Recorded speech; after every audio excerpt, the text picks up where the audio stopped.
Assalamualaikum Gus. Waalaikumsalam warahmatullahi wabarakatuh. Malam ini saya mau bertanya sama Gus. Boleh, silakan ya, nggak apa-apa. Karena kita tidak melakukan mediumisasi. Iya. Yang mau saya tanyakan seperti ini Gus. Banyak terjadi baik kepada diri saya maupun di luar sana, mana tahu ini bisa mewakili. Oke. Terkadang kita mempunyai anak kecil Gus, yang masih berumur 3 tahun ke bawah lah Gus, dikatakan. Terkadang dia mau nangis tiba-tiba Gus, kemudian sulit didiamkan. Kita kan menjadi panik sebagai orang tuanya Gus. Sebenarnya untuk menandai anak-anak ini nangisnya itu ada gangguan atau tidak, bagaimana Gus? Iya. Jadi yang kepengen dipertanyakan, cara membedakan nangis si kecil ini ada gangguan makhluk gaib atau nangis karena alamiah, begitulah ya. Ya, seperti itu Gus. Pertama, memang ya kadang itu banyak menimpa masyarakat ya. Beberapa kali juga orang datang ya, menjumpai saya tentunya cerita curhat masalah itu. Jadi begini, bila mana hal itu yang kepingin diketahui secara mendalam dan mendetail, memang anak kecil ini sering mengalami hal seperti itu. Saran saya, kita selaku orang tua jangan panik, harus tetap tenang, karena memang ada kalanya anak kecil ini nangis karena faktor alamiah, ya, terbawa suasana. Ada anak kecil nangis dan rewel karena adanya gangguan makhluk gaib. Tandanya itu bagaimana? Tanda-tanda yang lazim dan umum ya. Itu pertama, bila mana si anak kecil ini nangis diawali dengan posisi terkejut, terus nangisnya itu menjadi-jadi tapi tidak keluar air mata. Itu biasanya indikasi awal karena adanya gangguan makhluk gaib. Tapi jangan serta-merta kita lantas menduga dan menuduh ada gangguan makhluk gaib. Pertama kita harus koreksi dulu ya. Contoh, kita punya anak kecil, tahu-tahu rewel, mendadak ya, tidak kita cermati posisi air matanya keluar secara wajar atau tidak. Tanpa disadari saat anak rewel, kita kan panik kadang-kadang ya. Tapi panik. Tanpa disadari juga sebelum anak ini rewel dan menangis, kita harus ingat kondisi yang di rumah ini antara suami istri, mungkin ada pihak lain, itu ada yang dalam kondisi lagi agak memanas nggak batinnya. Kadang-kadang suami istri lagi agak gimana gitu, itu bisa terpancing suasana itu oleh si anak ini sehingga nggak nyaman. Itu bisa jadi pemicu itu? Bisa jadi pemicu. Jadi tidak serta-merta pasti adanya gangguan. Maka cross check pertama itu kondisi yang di rumah. Kita yang dewasa-dewasa ini gimana batinnya?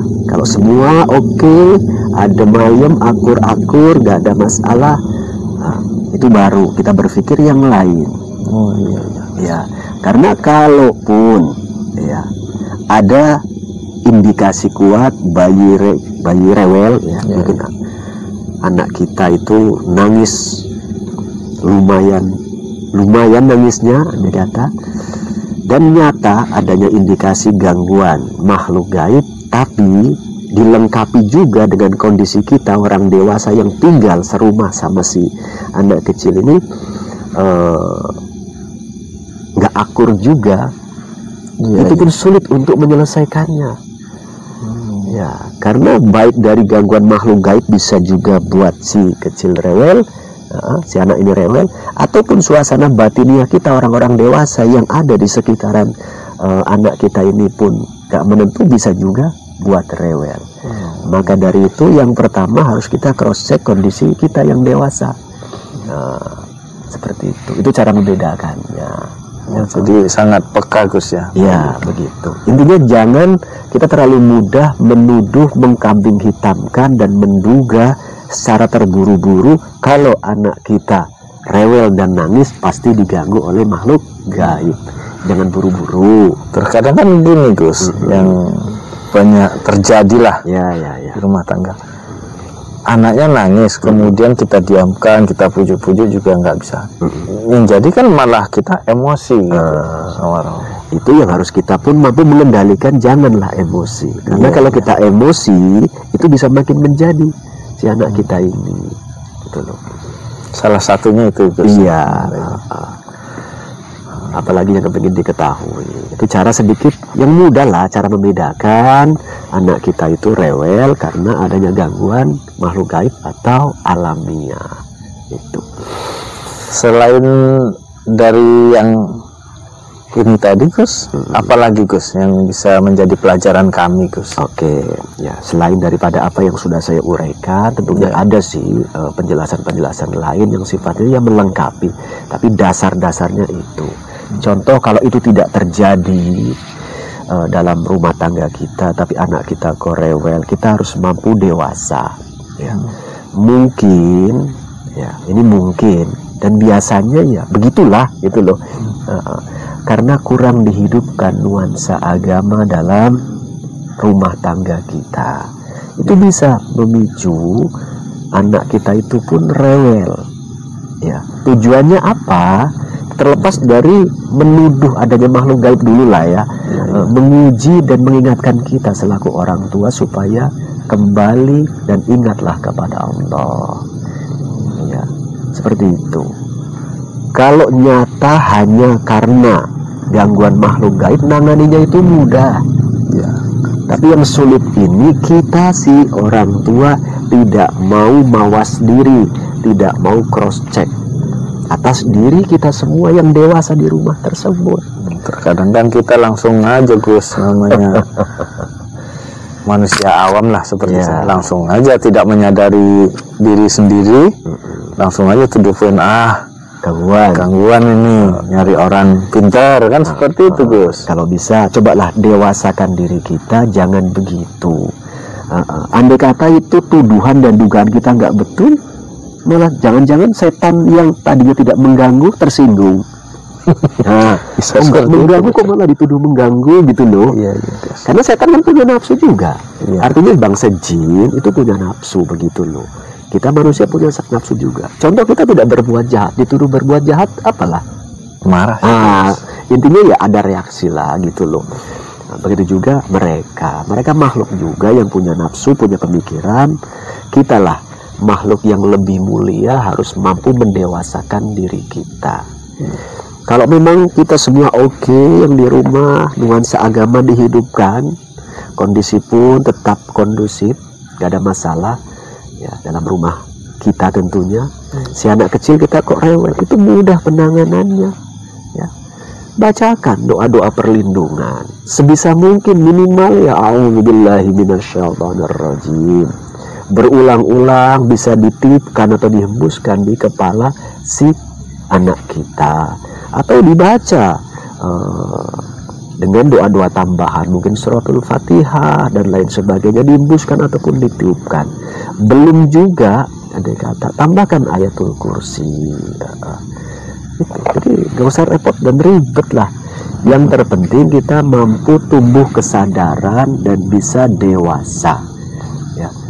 Ini menimpa kalangan awam, jadi sering terjadi sih Gus, seperti itu. Saya juga pernah sih. Iya. Kuncinya harus kita cross check dulu, kita yang dewasa lah, yang di sekeliling anak kita ini, suami istri lah biasanya itu. Kita cross check, mudah-mudahan kalau sudah oke semua, nggak ada masalah, itu mudah ngatasinya. Jadi terkait menenangkan anak nangis, metodologinya sangat banyak ya. Silakan apa yang bisa dibaca, baca sholawat, baca ruqyah yang lebih bila mana bisa, silakan. Itu bagus, karena memang ya anak kecil, anak ini nangis itu kadang-kadang bisa menjadi sebuah sinyal. Sinyal apa? Mungkin sinyal untuk mengingatkan kita orang tuanya, kalau mungkin toh bertengkar jangan lama-lama. Gitu kan? Pertama itu Kalaupun nggak akur, salah paham, janganlah berlarut-larut. Itu dulu.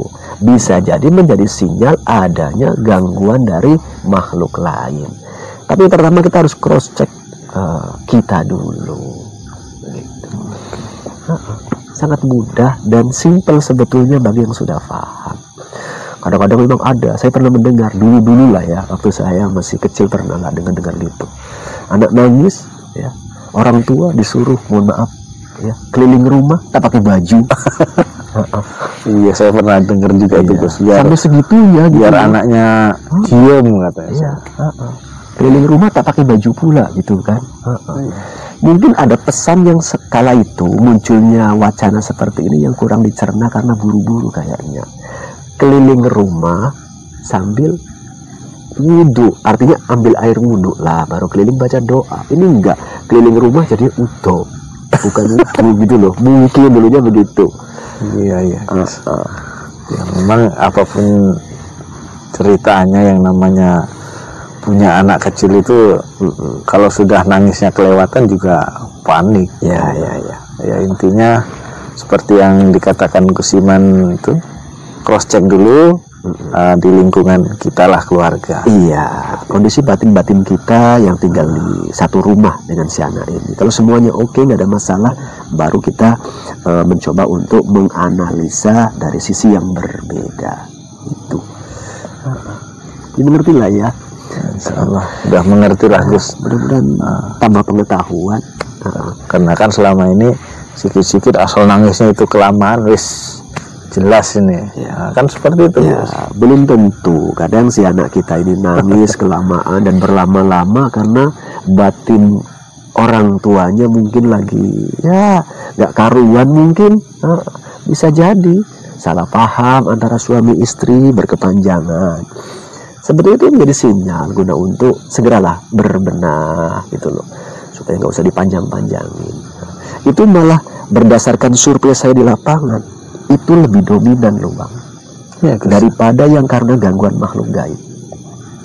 Kalau kita bagi dari 100%, 70% biasanya karena itu penyebabnya.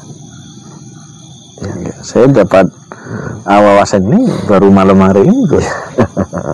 Yang 30% ini mungkin karena faktor gangguan makhluk gaib.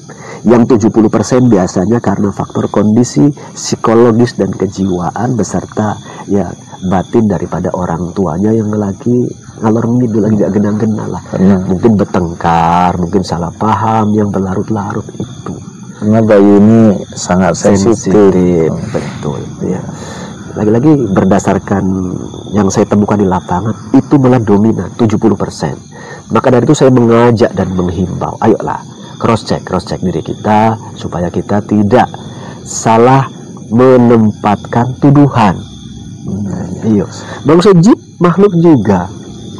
Lantas kita tuduh-tuduh, Gus, ya. Iya, bukan saya dalam rangka membela bangsa jin, tidak, tapi mendudukkan semua pada porsinya supaya kita selaku manusia, makhluk yang lebih mulia daripada bangsa jin khususnya, itu tidak runtuh kemuliaannya karena mampu mencerna, berpikir secara sehat.